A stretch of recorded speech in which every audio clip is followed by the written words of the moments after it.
دیکھ رہی ہے کہ انہوں نے کیا کر دیا ہے. ان کے سامنے لا الہ الا اللہ محمد رسول اللہ کا جھنڈا ہے، ہاتھ پہ ان کے قرآن ہے، زبان پہ اللہ اکبر کا نعرہ ہے، اور ایک ہاتھ پہ 47 ہے. ظلم اور زیادتی تمام دنیا کے اندر ہو رہی ہے، انسانی خون سے ہولی کھیلی جا رہی ہے. یہ سب صرف اور صرف اس واسطے ہو رہا ہے کہ بعد پیغمبر جس کے ہاتھوں میں زمام حکومت پکڑا کر گئے تھے، ان کے ہاتھوں میں حکومت دینے کے بجائے یہ کیا کیا؟ عرب کے بدوؤں کا منافقوں نے استعمال کیا، اور پھر ناسبی پیدا ہوئے اور خارجی پیدا ہوئے.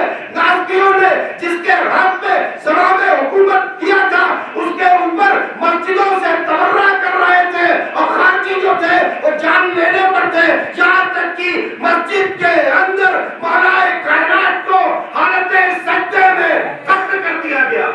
یہ ہے ہوا کیوں؟ آج جو مسجدوں میں پلاس دیکھ رہے ہیں، آج جو قتل و غارت گلی گھوڑے بھی دیکھ رہے ہیں، یہ صرف اور صرف اس لیے ہوا، یہ صرف اس لیے ہو رہا ہے کہ جن کے ہاتھوں میں اسلام دے کے گئے تھے ان سے اسلام لینے کے بجائے لوگوں نے حکومتوں سے اسلام لے لیا، منافقوں سے اسلام لے لیا، ناصبیوں سے اسلام لے لیا، خارجیوں سے اسلام لے لیا. اور آج بھی دیکھیے جہاں اہل بیت کا معاملہ ہے اس ملک کی مدد یہ 55 کنٹری نہیں کر رہے، بلکہ یہود اور نصارہ کے ساتھ ملنے کے بعد اس ملک کو ختم کرنا چاہتے ہیں جہاں سے اہل بیت کا مشن آگے بڑھ رہا ہے. درود پڑھے حضرات. بس زیادہ مظلوم کربلا، وقت کافی ہو رہا ہے اور مجھے آپ کو یہیں تک لے کر آنا تھا. عباد رسول وہ ظلم کیا گیا کہ جس در پر پیغمبر السلام علیکم یا اہل بیت النبوہ کہہ کر سلام کیا کرتے تھے وہاں آگ اور لکڑی آ گئی.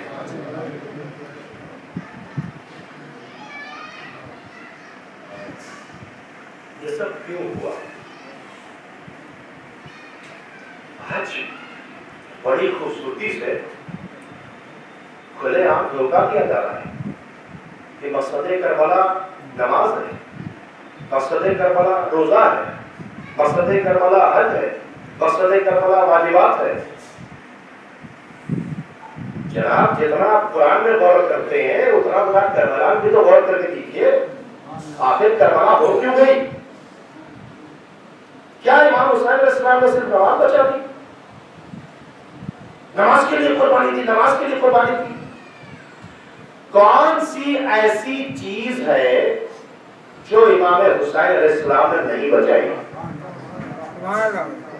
ہمارا خواجہ غریب نواز کہہ رہے کہ دین بچا دیا،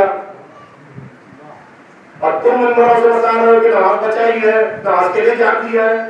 ہمارا دین میں سب کچھ ہے. یہ دین ہی تھا جو جیب سے ابھی نکال کے میں نے پڑھا تھا مالک اشتر کو خیال رکھا، کیونکہ جب مولا سے پوچھا گیا کہ دین کیا ہے تو انہوں نے کہا اللہ کی عبادت و خدمت خلق کا نام دین ہے. تم سے پوچھا گیا تو تم نماز روزہ حج زکات کو دین بتا رہے ہو. دین صرف نماز روزہ حج زکات نہیں ہے، بلکہ دین جو ہے اللہ کی عبادت و خدمت خلق کا نام ہے. دین ہے.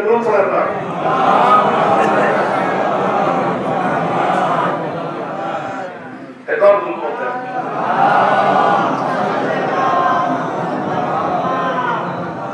رضا صاحب یہ بتائیے، میں آپ سے پوچھنا چاہتا ہوں، آپ شیعہ تھالوجی میں اسسٹنٹ پروفیسر ہیں علی گڑھ یونیورسٹی کے، آپ رضا عباس صاحب کی اسٹڈی کرتے ہیں، واسف صاحب اقبال صاحب تو لوگ پتہ ہے تو خان صاحب کیا رسول اللہ کے وصال کے بعد نمازیں بند ہو گئی تھی،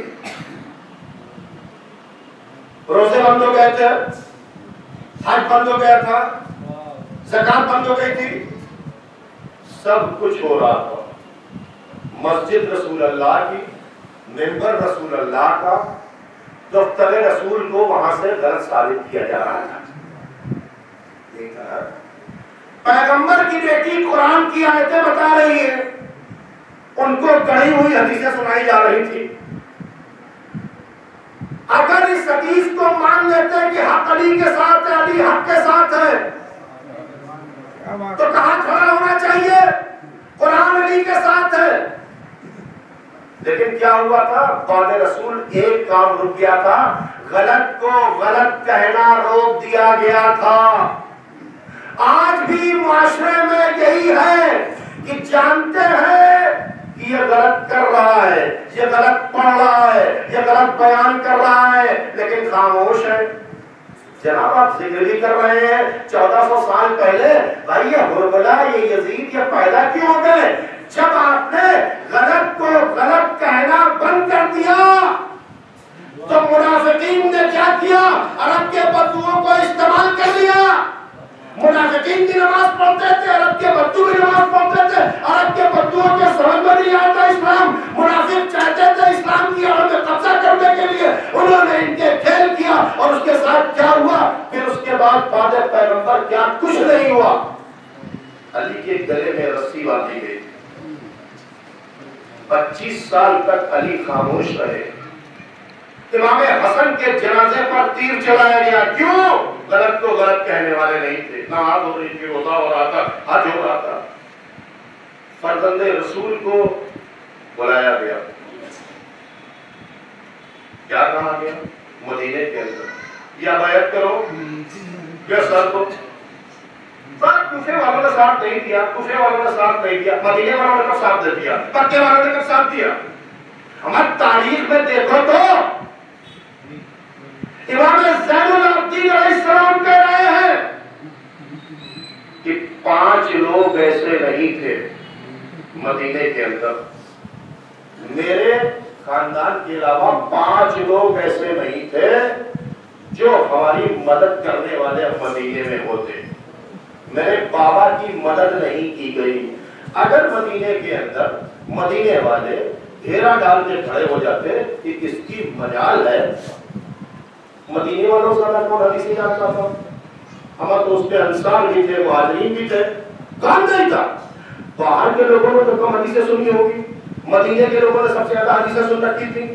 تو مدینے کے لوگوں کی کیا یہ ذمہ داری نہیں بنتی تھی کہ صاحب ان کے اوپر تو آیت نازل ہوئی ہے, یہ تو انما یرید اللہ کی مہر لگی ہوئی ہے, موبائلے کے اندر رسول اللہ ان کو لے کے گئے, چادر پہ ان کو لیا ہے. یعنی ساری فضیلتیں مدینے والے جانتے تھے, لیکن اس کے باوجود بھی حکومت سے اتنے ڈرے ہوئے تھے کہ اس کے اندر نہیں عمل منکر کرنے کی, غلط کو غلط کہنے کی طاقت ختم ہو گئی تھی. کربلا صرف اس واسطے ہو گئی کہ غلط کو غلط کہنے کی طاقت نہیں تھی. اور آج بھی اگر غلط کو غلط کہنے کی طاقت نہیں ہے تو پھر فرش ادا بچھا کر آپ پھر وہ حق نہیں ادا کر رہے ہیں, امام کی روح کو نہیں خوش کر رہے ہیں. امام جو چاہتے تھے, جس کے لیے کرتے تھی, لوگ کہتے نماز کے نہیں, امام نے پوری دین بچانے کے لیے دیا ہے جان,